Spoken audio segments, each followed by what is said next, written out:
Bonsoir à tous, bienvenue à ce flash d'information. La Haute Autorité pour la bonne gouvernance a été officiellement installée aujourd'hui. Les membres ont prêté serment en présence du chef de l'État et de plusieurs personnalités. La cérémonie s'est déroulée au palais présidentiel. Les membres de la Haute Autorité pour la bonne gouvernance, au nombre de 9, dont 2 femmes, ont été félicités par le président de la République qui leur a rappelé l'essentiel de leur mission, à savoir lutter contre la corruption. Nous y reviendrons dans notre édition de 20 h. La commission électorale indépendante CEI procède à la mise en place de son bureau aujourd'hui. Les membres seront donc connus ce soir. La mise en place de ce bureau était prévue hier, mais elle a été reportée aujourd'hui. La rentrée scolaire 2014-2015 est prévue le 15 septembre prochain. À quelques jours de cette rentrée, le ministre de l'Éducation nationale et de l'enseignement technique a rencontré les acteurs du système éducatif. La traditionnelle réunion solennelle de rentrée s'est tenue au lycée Sainte-Marie de Cocody. Et le thème choisi pour cette rentrée scolaire, engagement et persévérance pour la qualité et la performance de notre école. La ministre Kandia Camara invite les acteurs du système à se mobiliser pour la réussite de cette rentrée scolaire 2014-2015. L'Union européenne débloque près de 92 milliards de francs CFA pour aider les pays d'Afrique touchés par le virus Ebola. Les pays concernés sont la Guinée, la Sierra Leone, le Libéria, le Nigeria. Le virus Ebola a déjà tué plus de 2000 personnes selon l'OMS. C'est le dernier bilan. Il a été donné aujourd'hui. L'Organisation mondiale de la santé a annoncé, vous le savez, hier, la sélection de 8 traitements et 2 vaccins contre la maladie. Par ailleurs, l'Union africaine se réunit d'urgence lundi prochain.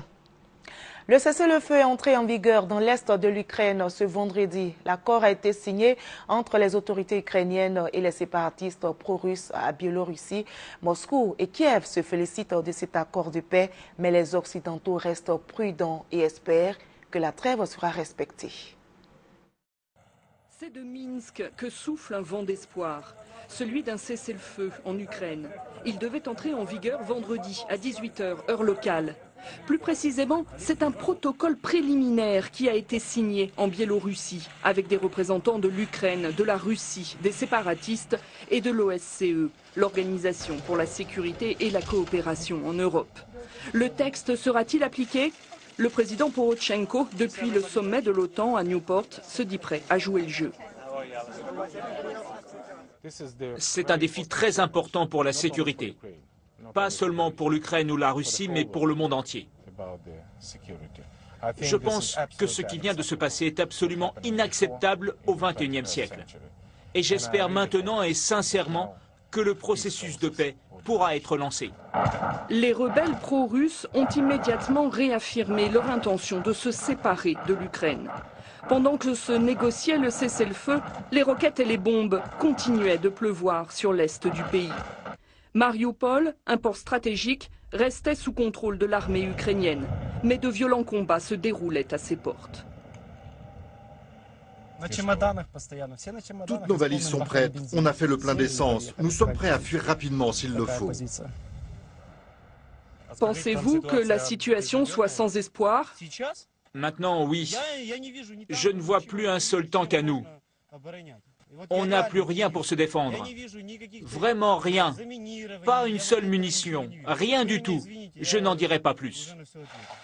La Russie a salué la conclusion d'un cessez-le-feu et appelé à ce qu'il soit scrupuleusement respecté. Mais pour ceux qui vivent sous les bombes, la paix semble encore bien lointaine. Après une accalmie, Donetsk a également essuyé une série d'explosions meurtrières. Le bilan du conflit s'élève maintenant à plus de 2600 morts.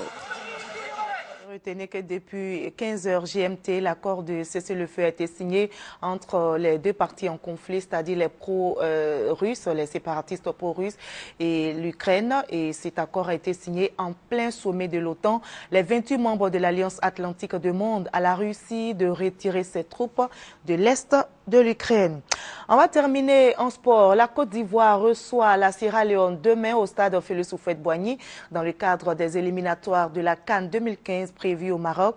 La Côte d'Ivoire est logée dans le groupe D avec le Cameroun, la RDC et la Sierra Leone. Le nouveau sélectionneur des éléphants, Hervé Renard, a fait ainsi sa première sortie avec les éléphants demain. Il espère une victoire pour se mettre à l'abri de la suite de la compétition. Allez, on se retrouve à 20 h pour la grande édition.